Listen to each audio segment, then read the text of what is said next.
ফেনীর বেশ কয়েকটি সরকারি দপ্তরের বিরুদ্ধে রয়েছে দুর্নীতির অভিযোগ। এ বিষয়ে বিস্তারিত জানতে জেলা প্রশাসক কার্যালয় থেকে সরাসরি যুক্ত হচ্ছি প্রতিনিধি দিদারুল আলমের সঙ্গে। দিদার, এই যে বিভিন্ন দুর্নীতির অভিযোগ রয়েছে, অভিযোগগুলো আসলে কি কি এবং সে বিষয়ে কর্তৃপক্ষ কি বলছেন?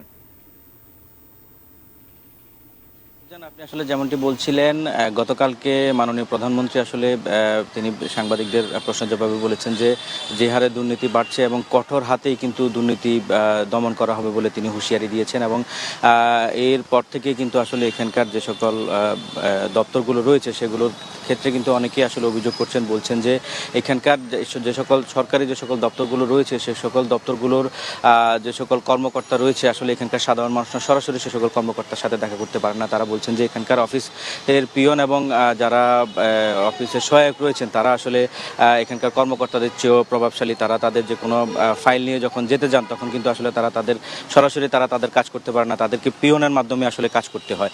এর বাইরে আসলে এখানকার বেশ কয়েকটি দপ্তর রয়েছে যেগুলো আসলে তাদের নিজস্ব কোনো ভবন নেই। তারা বিভিন্ন বেসরকারি বাড়ি অথবা বিভিন্ন স্থানে তারা ভাড়া নিয়ে তারা আসলে অফিস পরিচালনা করছেন, যে কারণে আসলে প্রতিনিয়ত এই সকল প্রতিষ্ঠানগুলোকে মনিটরিংয়ে রাখা যাচ্ছে না, যে কারণে আসলে দুর্নীতি হচ্ছে বলে এখানকার যারা এই দপ্তরের দায়িত্বপ্রাপ্ত রয়েছেন তারা আসলে অনেকেই বলছেন। এর বাইরে আসলে আমরা যদি বলি যে বেশ কয়েকটি গুরুত্বপূর্ণ প্রতিষ্ঠান আসলে নিজস্ব সরকারি ভবনে নাই, তারা বিভিন্ন ভবনে তারা ভাড়া রয়েছেন।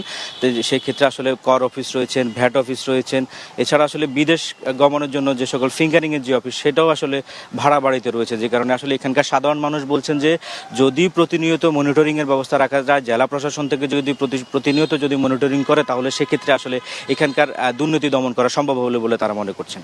জি সুজানা।